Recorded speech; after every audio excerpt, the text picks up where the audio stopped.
语文千万字，大家要和大家做伙来捌一字。今仔日要甲大家小解这一字，咱做伙来看到，这个就是港，过岸港，读做第二条。这个港就是福船挖靠的所在，像咱讲高雄港、基隆港、台北港、花莲港，古早讲花莲港。另外，算风算水的单位，咱嘛讲港，像讲一港水真大港，一港风真透。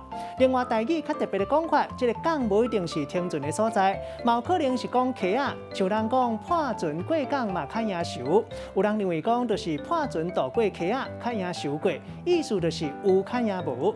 带大家做过来了解两个词，头一个读做正港，古早嘛有人讲是透港。古早安平港也有淡水港，代表是为大港口入来的货，唔是为偏港入来。第二个词读做浪港，意思代表讲紧旋、紧溜、紧闪。这个典故就是为清朝乌旗军刘永福来的，因为刘永福战败了后，伊西装打扮做阿婆，赶紧旋，互人讲是阿婆浪港。咱用一句话来举例，甲这两个词合做伙。譬如讲，这两个人伫咧夜市啊摆摊位卖名牌，讲卖拢是正港货，唔是走水货。结果煞互人查到讲是仿的赶紧浪港，互警察抓。今仔日小解这一字港，提供予大家参考。